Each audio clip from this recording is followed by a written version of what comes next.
आप देख रहे हैं राष्ट्रवादी संदेश। नमस्कार, आदाब, सत श्री अकाल। मैं लाल मोहम्मदन, स्वतंत्र पत्रकार, और इस समय हूँ नगर पालिका की टाउन हॉल में। और यहाँ जो है सफाई आयोग के उपाध्यक्ष कृष्ण लाल जी जैदिया जी यहाँ उपस्थित हो रहे हैं और यहाँ आएंगे अभी टाउन हॉल में। और यहाँ सफाई कर्मचारियों से मिलेंगे और उनसे पूछेंगे, उनसे वार्ता करेंगे और जो सफाई आयोग की ओर से जो निर्णय है, जो प्रस्ताव है और जो नियम लागू हैं वो अवगत कराएंगे। साथ ही सफाई कर्मचारियों की समस्या भी सुनेंगे। तो देखते रहिए राष्ट्रवादी संदेश। लाइक कीजिए, सब्सक्राइब, राष्ट्रवादी संदेश को सब्सक्राइब कीजिए, ज़्यादा से ज़्यादा शेयर कीजिए। धन्यवाद। जय हिंद, जय भारत। नाम ले तो अरे ना पन्नू ला जाओ, पन्नू ला।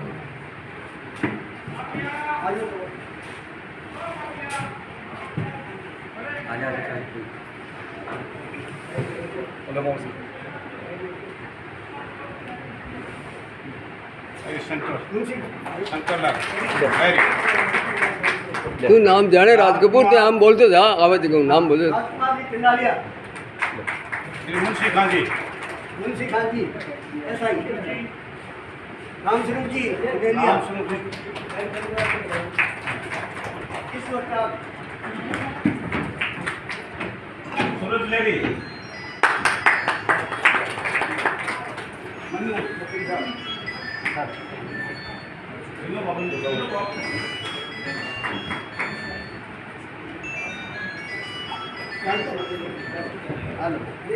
विनोद कुमार जी, विनोद कुमार कराना, अंकल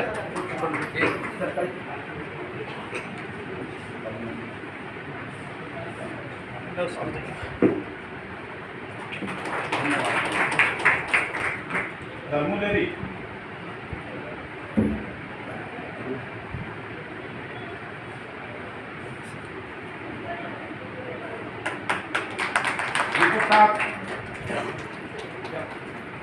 राकेश भाटी,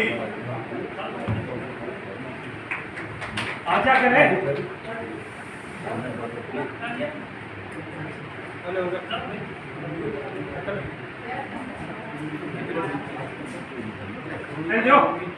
सोनू लेरी,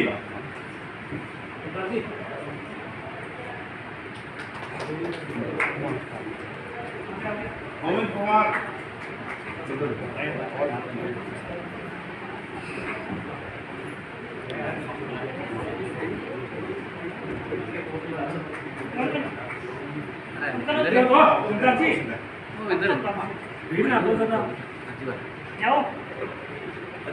अजय कुमार,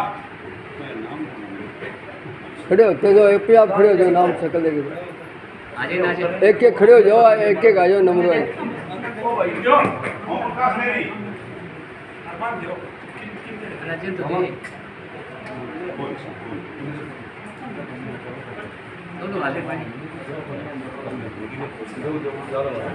श्री बलराज जी का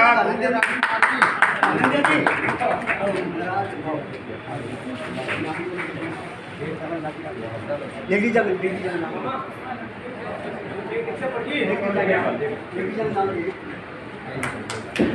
आ जाओ, वो आ जाओ।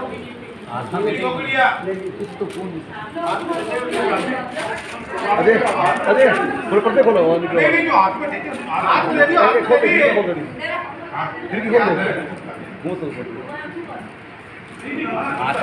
एक दो खोलिए।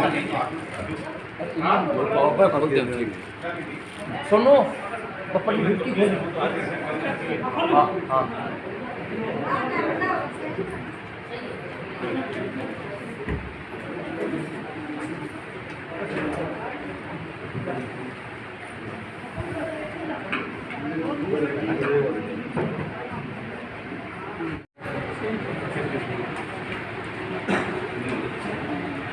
ये अपना एक राज्य सरकार द्वारा आयोग बनाया जाता है, सफाई कर्मचारी आयोग, जिनके ये उपाध्यक्ष है पूरे राजस्थान के। और सिंघाना गाँव रहेगा, बेसिकली सिंघाना बोल के सिंघाना के रहने वाले हैं और बहुत ही अच्छा वर्क किया इन्होंने। बहुत ही अपने मार्केट में और में जिले में जितने भी काम किए इन्होंने, बहुत लोग लगाए, बहुत पुराने अच्छे कार्य करता है।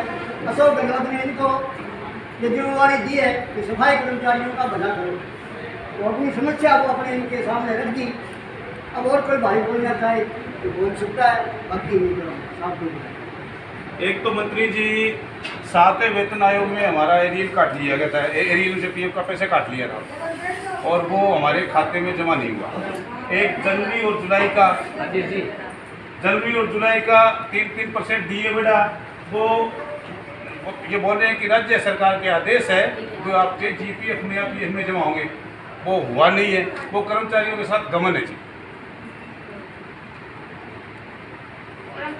चिरंजीवी योजना अब एक पिछले दफे सर बोनस था, वो कितना परसेंट था? 25% जितना भी देना था सभी नगर पालिका मिल गया, यहाँ नहीं मिला है। चिरंजीवी योजना लाभ कौन मिले?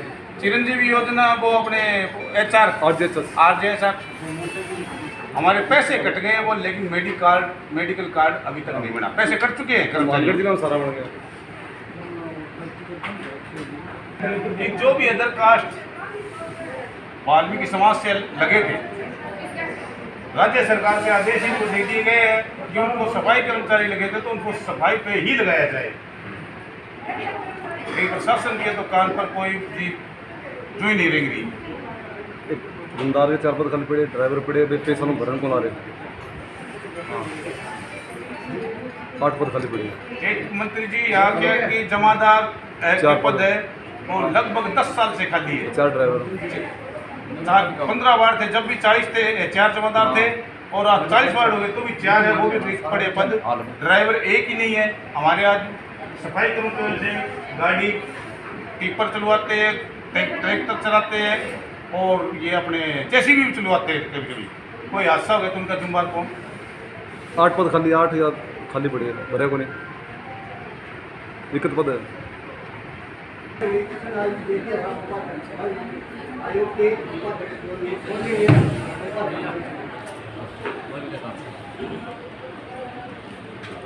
आदरणीय मेरे समक्ष विराजमान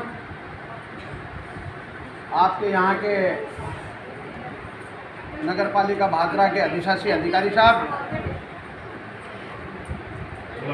साथ में विराजमान बलराज जी टाँक, राजकुमार जी टाँक, उपस्थित माता और बहनों, नौजवान साथी, आज मेरा भादरा में जो आगमन था वो नगर पालिका के लिए नहीं था। एक सरकार ने जो योजना को चालू की है उसके विरुद्ध में अग्निपथ जो आर्मी का जो फौज के जो नौजवान लिए जाते हैं उनको केंद्र सरकार ने ठेके पे लेने की बात कह दी और वो उन्होंने घोषित भी कर दिया। इस कार्यक्रम के तहत मैं SDM कार्यालय पे आया था, मुझे पार्टी ने प्रभारी नियुक्त करके, पर्यवेक्षक नियुक्त करके यहाँ भेजा था, तो उस कार्यक्रम को हम सफल बनाने के लिए आया था, मॉनिटरिंग करने के लिए। वो मैंने कार्यक्रम सफल किया। तो मेरी इच्छा थी, मैं राजकुमार जी से और अपने मेरे टाँक साहब, इनसे ये बातचीत मेरी हुई तो ये बोले भाई आप आए हो तो कर्मचारी हमारे हैं, इनसे मिलकर के जाओ। मेरा नाम किशनलाल जेदिया है और राज्य सफाई कर्मचारी आयोग एक सरकारी संस्था है, वो आप लोगों के लिए बनी है। उसका मुझे वाइस चेयरमैन गवर्नमेंट ने, माननीय हमारे लोकप्रिय मुख्यमंत्री अशोक जी गहलोत ने बनाया। मेरा कार्यालय जयपुर में है, पंचकर्षी भवन के अंदर मैं बैठता हूँ, ऑफिस है। आप लोगों की जो भी समस्या उसके लिए मैं अधिकृत हूँ। जो भी मेरे को आप लोग जो किसी की भी पीड़ा है उससे आप अवगत कराओगे, मेरा पूरा प्रयास रहेगा कि उसकी जो भी समस्या है उसके समाधान के लिए मैं तत्पर। मैंने आज से 4 महीने पहले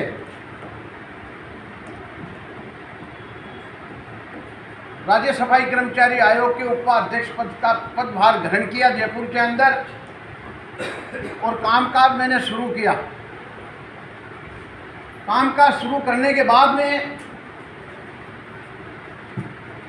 मैंने सरकार को, हमारे लोकप्रिय मुख्यमंत्री माननीय अशोक जी गहलोत साहब को और हमारे स्वायत्त शासन मंत्री शांति धारीवाल जी को मैंने एक एजेंडा पेश किया। वो एजेंडा जो था वो आप लोगों की समस्याओं का एजेंडा। ये छोटी मोटी समस्या है, इसके बारे में भी मैं बोलूँगा। ये तो आपकी यहाँ की जो समस्या है, स्थानीय लेवल की समस्या है, इसके बारे में हम डिस्कस करेंगे आपके अधिशासी अधिकारी साहब से। और जो बड़ी समस्या है जो आप लोगों के भी ध्यान में रहती है और हमारे भी ध्यान में रहती है, जो 2004 के बाद में जो कर्मचारी नौकरी पे लगा, उसकी पेंशन बीजेपी सरकार ने बंद कर दी। उसको पेंशन नहीं मिलेगी कुछ कर्मचारी को। उस बात को लेकर के हमने माननीय मुख्यमंत्री जी, जो कांग्रेस के हमारे मुख्यमंत्री जी हैं, अशोक जी गहलोत साहब से हमने निवेदन किया कि जो कर्मचारी है, अगर उसको सर्विस करते करते पेंशन नहीं मिलेगी लास्ट के अंदर, तो वो बुढ़ापे में क्या करे। तो बुढ़ापे के लिए पेंशन, रिटायरमेंट का पैसा मिलता है, लेकिन जो पैसा मिलता है वो खर्च हो जाता है। फिर किस तरीके से रिटायरमेंट होने के बाद में जो परमानेंट कर्मचारी हैं, उनका जीवन सेवानिवृत्त के बाद में कैसे व्यतीत होता है। तो इस बात को सोच करके हमने निवेदन किया। माननीय मुख्यमंत्री जी ने उस बात को माना। 2004 के बाद में जो लोग लगे हैं, भविष्य में उनको पेंशन मिलेगी। ये एक बहुत बड़ा एग्रीमेंट है, ये सुनने की बात है। आप लोग यहाँ हो और मैं जयपुर में बैठता हूँ। आप लोगों की पीड़ा, आप लोगों का दर्द हमारे यहाँ है, और जितना हो सकता है हम कर सकते हैं, आपके लिए करते हैं, जिसका आप लोगों को पता नहीं चलता है। लेकिन मैं जो ये बात बता रहा हूँ, ये सत्य बात बता रहा हूँ। दूसरी मांग हमारी ये थी कि स्टाफिंग पैटर्न, जो जनसंख्या है, यो साहब मेरी बात को समझ रहे हैं, राजकुमार जी समझ रहे हैं, आपके टांक साहब समझ रहे हैं, लेकिन शायद स्टाफिंग पैटर्न के बारे में आप लोग भी जानते होंगे।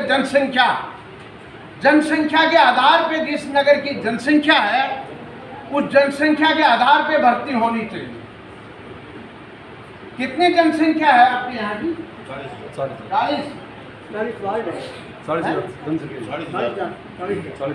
40,000 है। तो 40,000 पे आपके जो है कुछ लोग आवागमन का भी होगा मेरे ख्याल से, तो 1,000 पे 4 सफाई कर्मचारी चाहिए। तो 416 मीन्स 160 कर्मचारी यहाँ होने, स्टाफिंग पैटर्न के माध्यम से होना चाहिए। और अगर वर्तमान में जनसंख्या ज़्यादा है, तो टांक साहब बता रहे थे कि 300 आदमी यहाँ होने चाहिए। तो ये जो बात है हमने सरकार के सामने रखी। उन्होंने ये निश्चित रूप से इस बात को माना है, जो रिक्त पद यहाँ है, इसकी निश्चित रूप से निकट भविष्य में आपकी भर्ती होने वाली है।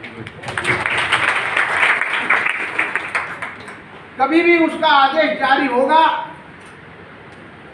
और वो पहले जैसा वातावरण नहीं रहेगा। 2018 के अंदर जो भर्ती हुई थी,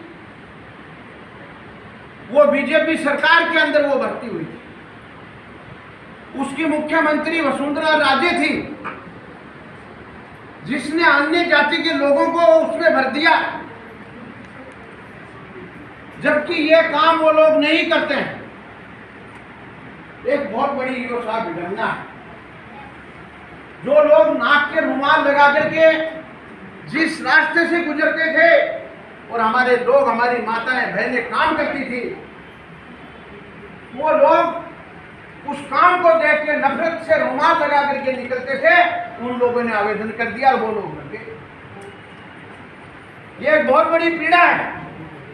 हमारी तो मजबूरी है, हमारे पास जमीन नहीं, जायदाद नहीं, खेती नहीं, बाड़ी नहीं, कल कारखाने नहीं, व्यापार धंधे हमारे पास नहीं, हम कोई दुकान नहीं चला सकते, पकोड़े बना के बेच नहीं सकते।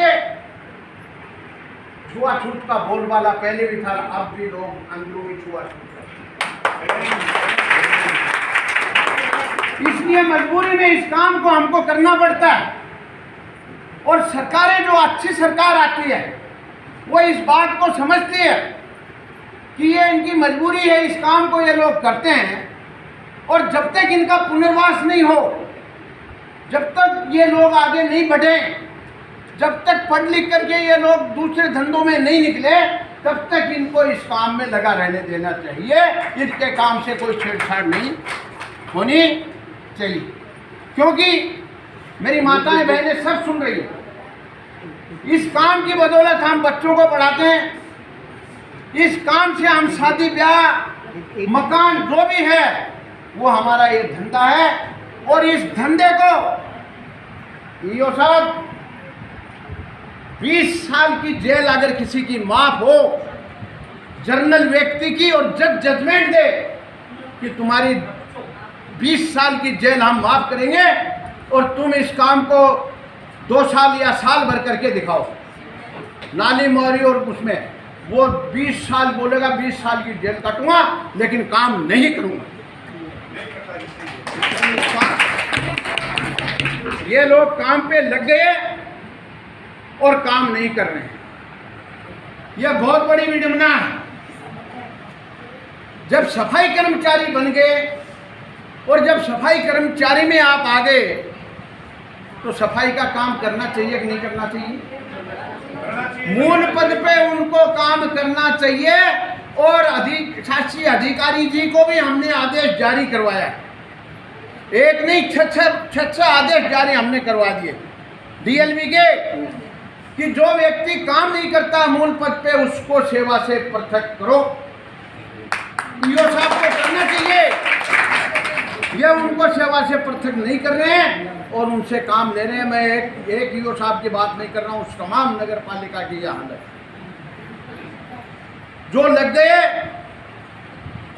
उनके लिए हम बराबर लड़ रहे हैं, लेकिन आने वाले भविष्य में हमने सरकार को अवगत कराया है कि सफाई मजदूरों के पद पर राजकुमार जी आरक्षण लागू नहीं है, इस पे रिजर्वेशन नहीं है। सफाई कर्मचारी पद बिगर रिजर्वेशन का पद है, इस पे रिजर्वेशन देकर के दूसरी जाति के लोगों को वाल्मीकि समाज के अलावा जो परंपरागत काम करते हैं उसके अलावा इसको इनमें कैसे लिया? यह चतुर्थ श्रेणी से अलग है और यह डी ग्रुप से अलग है। इसकी मुझे पूरी जानकारी है। ये भर्ती अवैध हुई है, संपूर्ण भर्ती रोंग भर्ती है। लेकिन उस 2018 की भर्ती पे काफ़ी बहस हुई है। राठौड़ी के साथ के अंदर बीजेपी सरकार ने ऐसा काम किया और हम ये चाहते हैं कि अशोक गहलोत साहब इसको मिटाएंगे और आने वाली भर्ती में वाल्मीकि समाज के लोग ही लगेंगे। आपको बशर्त इस बात पे ध्यान देना है कि जब भी चुनाव आए तो जो हमारा भला करता है वो तो हमारा, और जो हमारा बुरा करता है वो हमारा नहीं है। तो इसलिए हमारा भला कांग्रेस पार्टी करती है, हमें कांग्रेस को साथ देना है। आज़ादी के 75 साल हो चुके हैं और 75 साल के अंदर, इन 8 साल के अंदर जो सरकार बीजेपी की आई, जब भी ये सरकार आई तब वाल्मीकि समाज को नुकसान पहुंचाया और ये एक बहुत बड़ा नुकसान है। आने वाले समय के अंदर आपको इस बात का ध्यान देना पड़ेगा। 2 काम हमारे पूरे हुए, तीसरा काम हमने और रखा उनके सामने। वो मांग हमारी ये थी कि हमारी माताएं बहनें और हमारे नौजवान साथी इस प्रकार की सेवा करते हैं माननीय मुख्यमंत्री जी,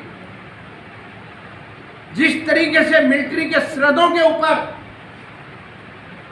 नौजवान मातृरक्षा करते हैं और हमारे जो सफाई कर्मचारी हैं, हमारी माताएं बहनें ठिठुरती सर्दी में 5 बजे उठ करके भीषण गर्मी में, बरसात और आंधी तूफान के अंदर अपने बिलखते बच्चों को छोड़कर उनकी बच्चे की पढ़ाई की परवाह न करके, और कोई हृदय रोग से पीड़ित होता है, कोई टीबी का पेशेंट हो जाता है, किसी की नेत्र ज्योति कम हो जाती है, किसी को लकवा मारता है। ये सफाई कर्मचारियों की 50 साल के उम्र और 53 साल 50 की उम्र के अंदर ऐसी हालात पैदा हो जाते हैं। तो हमने निवेदन किया है कि शारीरिक पीड़ा से पीड़ित सफाई कर्मचारी को सेवानिवृत्त करके 55 साल में 5 साल जब नौकरी के बचे, उसके बच्चे को नौकरी देंगे। ये एग्रीमेंट मैंने करवा दिया है। आप लोगों की बहनों के लिए और इन भाइयों के लिए दिन रात इस काम के अंदर हम लगे। आयोग कमी नहीं छोड़ेगा। सबसे बड़ी बात यह है कि जब सरकार इतने बड़े काम कर रही है, 7 पीढ़ी की नौकरी हो गई, वो 7 पीढ़ी की, एक रिटायर होगा, सेवानिवृत्त होगा स्वेच्छा से, उसको पूरा पैसा मिलेगा और उस पैसा मिलने के बाद में उसके बच्चे को नौकरी मिलेगी। वो भी अगर सेवानिवृत्त हो गया तो उसके बच्चे को भी नौकरी मिलेगी। ये आयोग ने ये काम आपका करवाया है, राजकुमार जी को पता है। अब आप लोग सुरक्षित रूप से, जो परमानेंट रूप से काम कर रही है मेरी माताएं बहनें और नौजवान साथी, वो इस बात को समझे कि ये माननीय अशोक जी गहलोत ने आप लोगों के लिए कर दिया। एक नौकरी आपकी पहले थी, रिटायर हो जाऊं तो मेरे घर में रोजगार ही नहीं रहेगा, लेकिन ये नौकरी आपकी सुरक्षित रहेगी। एक नौकरी तो आपकी है, आने वाली पीढ़ी को मिल जाए। ये काम हमने करवाया है। ज़्यादा न कह करके राजकुमार जी ने जो बताया है कि ठेके पे जो लोग काम करते हैं उनको न्यूनतम वेतन मजदूरी नहीं मिलती। अगर न्यूनतम वेतन मजदूरी नहीं मिलती है तो ये एक बहुत बड़ा योसाफ शोषण, ये रिस्पॉन्सिबिलिटी है आपकी है। अगर कोई ठेकेदार है और वो न्यूनतम वेतन मजदूरी उनको नहीं देता है तो एक कमेटी भी बनवाई थी हमने। वो कमेटी के माध्यम से भी उनका आप लोगों को सहयोग करना चाहिए और जो कॉन्ट्रैक्टर है उसको बुला करके सचेत करना चाहिए कि आप जो ये ठेके पे काम करते हैं, इनकी सुरक्षा की गारंटी और इनको न्यूनतम वेतन मजदूरी देने की गारंटी आप। और न्यूनतम वेतन मजदूरी अगर नहीं देते तो मैं तो स्पष्ट कहता हूं कि ठेके पे काम ही मत करो। इसलिए मत करो क्योंकि फिर वो भर्ती आप लोगों की हो जाए। और न्यूनतम वेतन मजदूरी मिलती है, ठेके पे काम करते हो तो उसका विवरण होना चाहिए। उसका पीएफ कटता है या नहीं कटता है, उसकी सैलरी बैंक से मिलती है या नहीं मिलती है, उसको सेफ्टी उपकरण मिलते हैं या नहीं मिलते हैं, और परमानेंट जितनी जो माताएं बहनें और आप लोग जो है आयोग इस बात की जांच करेगा और जो अधिकारी अगर इसमें कोताही बरतेगा तो उसको तलब किया जाएगा जयपुर के अंदर। यह निश्चित रूप से बता रहा हूं मैं आपको, क्योंकि कोरोना का जो प्रकोप चला था, वो कोरोना का प्रकोप ऐसा चला था कि एक छूत की बीमारी की तरह था, महामारी, तो वो कभी भी फिर उमड़ के आ सकता है। इसलिए आप लोगों को उसके लिए सेफ्टी उपकरण लेकर के ही काम करना चाहिए। सेफ्टी उपकरण मीन्स आपको मास्क लगाना चाहिए, आपके हाथों में दस्ताने होने चाहिए, और जो नाली मोरी में जो काम करते हैं उनको जो है गमबूट या बूट मिलने चाहिए। ये सेफ्टी उपकरण है। सैनिटाइजर मिलना चाहिए। ये सारी चीज़ें पीओ साहब सुन रहे हैं, इनको पता है। अगर नहीं मिल रहे हैं तो मैं इनको इस बात के लिए आगाह करता हूँ कि ये आप लोगों को सेफ्टी उपकरण चाहिए। निश्चित रूप से सबको मास्क वितरण करेंगे, सबको हैंड दस्ताने। तो ये सारी चीज़ें जो मैं बता रहा हूँ आप लोगों के हित के लिए, चाहे ठेके का आदमी हो और चाहे परमानेंट हो, उनको ये सेफ्टी उपकरण जरूर देना चाहिए। और बिगैर सेफ्टी उपकरण के आप लोगों को काम नहीं करना चाहिए, ये आप लोगों का राइट है। और दूसरी समस्या मेरे को बताई कि भाई भुगतान जो है, तनख्वाह तो समय पे मिलती है। जी जी, तनख्वाह 1 तारीख की 1 तारीख की 1 तारीख को 1 तारीख में कोई व्यक्ति रिटायर होता है, उसका पैसा मिलता है। हाँ सर, लेट मिले जी। हैं? अच्छा, तो पीएफ और उसका क्या बोलते हैं आपको, हैं? ग्रेजुएटी वगैरह कुछ ही नहीं दिया। ठीक है, बात करेंगे। तो ये इस तरीके के जो हैं, ये भुगतान जो है सेवानिवृत्ति वालों का भुगतान, मैं तो ये कहना चाहता हूँ जिस रोज सेवानिवृत्त होते हैं उसी दिन चेक दे देना चाहिए। ये नियम चेक देते हैं साहब। जो जो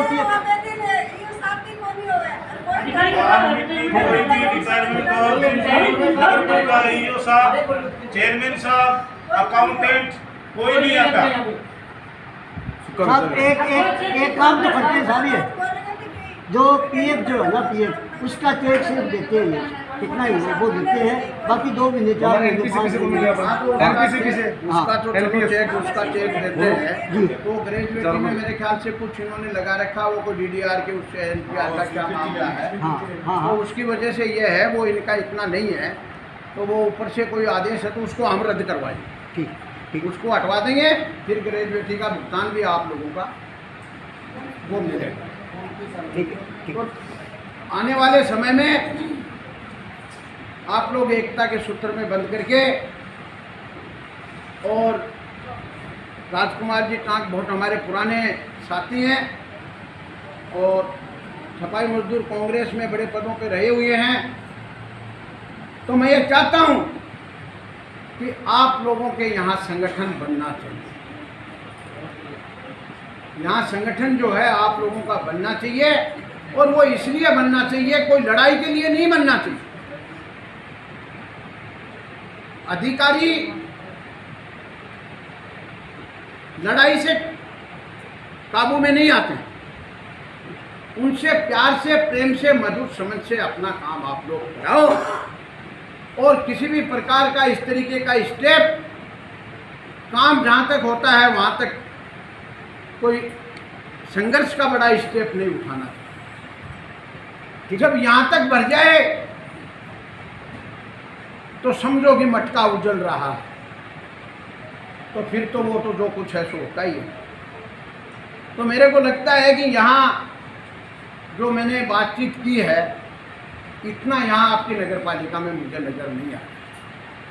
आपके यो साहब बैठे हैं यहाँ, जब समय पे तनख्वाह मिल रही है आप लोगों को और कोई इतनी बड़ी शिकायत नहीं है, तो मैं तो ये जानता हूँ कि आपका और इनका जो है थोड़ा मेल मिलाप अच्छा ही।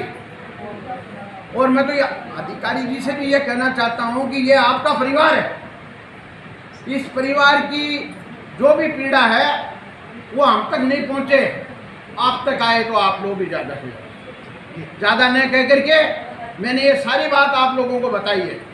आने वाले समय में मेरा प्रयास रहेगा, जो भर्ती होगी दूसरी जाति के लोग नहीं लगेंगे, वाल्मीकि समाज के तहत। वो कैसे लगेंगे, उसका क्या तरीका है, वो तरीका हम निकालेंगे और उस तरीके से वाल्मीकि समाज के लोगों को नौकरी लगाने में हम पूरी मदद करेंगे। ये निश्चित है। मैं बहुत कम समय के हिसाब से और आया, मुझे खुशी महसूस हो रही है आप लोगों के बीच में आकर के। आपके दुख दर्द मैंने सुना और आपका स्नेह प्यार और मान सम्मान जो मिला, उसके लिए मैं आप लोगों का सब बहुत बहुत आभारी हूँ। जय हिंद, जय हिंद। यहाँ ऐसा प्रयास है, यहाँ कोई पार्टीबाजी नहीं है। के प्रतिनिधि जो सफाई आयोग है वो पूरे अधिकारियों पर रिपोर्ट है वो सरकार तक भेजते हैं। आपकी समस्या सरकार तक पहुंचाने के लिए, आपकी समस्या सुनने के लिए पादरा आए और इनसे आप व्यक्तिगत भी मिलो और जो भी काम लिखित में दो, इनके एड्रेस ले लो, इनको लेटर भेजो, हर लेटर आपके पास आएगा। इस आयोग को ज़्यादा से ज़्यादा आप इनका एड्रेस ले लें और घर बैठे हुए एक डाक लिख दो कि हमारा काम ये नहीं होगा। निश्चित रूप से वो लेटर सीएम साहब के पास जाएगा और निश्चित रूप से आयोग की ड्यूटी है उसकी प्रतिनिधि आपके पास आएगी। और ईओ साहब हो, चाहे एसडीएम साहब हो, चाहे तहसीलदार राजस्थान का कोई भी कर्मचारी हो, आयोग के लेटर को रोक नहीं सकता। उसमें निश्चित रूप से काम होगा और अपनी जो जायज़ समस्या है, वैसे नगर पालिका में सफाई कर्मचारी प्रायोरिटी पे है। ऐसी परंपरा हमने बचपन से देखी है, उनके पिताजी के टाइम से देखते हैं कि यहाँ हर कर्मचारी का सम्मान है। सर, मैं आपको फीडबैक दे रहा हूँ और वास्तव में ये सम्मान की दृष्टि देते हैं और ज़्यादा सम्मान होना चाहिए और हर इसकी प्रायोरिटी मिलती है। और आप यहाँ आए, बादरा की जमीन पे आपका स्वागत है और आपने एक मुद्दा रखा। वास्तव में इसमें जो अतिक्रमण हुआ है भाजपा सरकार में, उसको आपने रोकने की घोषणा की। मैं आपका स्वागत करता हूँ कि इनका जो हक है वो सब जो विकसित समाज है वो ले रहा है, उस पर आप कार्रवाई करिए। और जो आप दूसरी ड्यूटी कर रहे हैं उनको बराबर इसमें लगना चाहिए। अगर आप समान वेतन ले रहे हो तो समान काम भी करो। जो जिस पद के लिए नियुक्ति है उसी पद पे काम करो। उनकी जो जायज़ समस्या है उसको सुनिए और सरकार तक भेजिए। मैं बादरा कांग्रेस की ओर से जिला कांग्रेस कमेटी का उपाध्यक्ष होने के नाते आपका स्वागत है।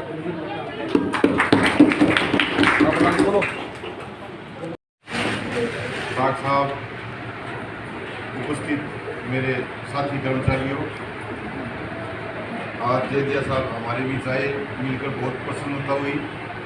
दिल के अच्छे इंसान हैं और आप सभी सफाई कर्मचारियों के लिए इनके दिल में पीड़ा है और आपकी समस्याओं को ये समझते भी हैं और उनकी हल कराने के लिए प्रयासरत रहते हैं। इनका ये जो व्यवहार देखकर मुझे अत्यंत प्रसन्नता हुई। आपका जो कोई पालिका की तरफ से शिकायत है, कुछ भी जिला शिकवा है, आप लिखित में दीजिए, उस पर गौर किया जाएगा। वाजिब मांगे वो मानी जाएगी, सबके समाधान किया जाएगा। किसी प्रकार का आपको दिक्कत नहीं है। हमारे मैं तो ये समझता हूँ कि नगर पालिका बादरा में सभी लोग, सभी कर्मचारी साथी मिलजुल कर कार्य कर रहे हैं। कोई समस्या वैसे गंभीर है नहीं। जो भी छोटी मोटी समस्याएं हैं हम सब मिल बैठ कर आपस में सुलझा लेंगे। इसके लिए मैं आपका धन्यवाद।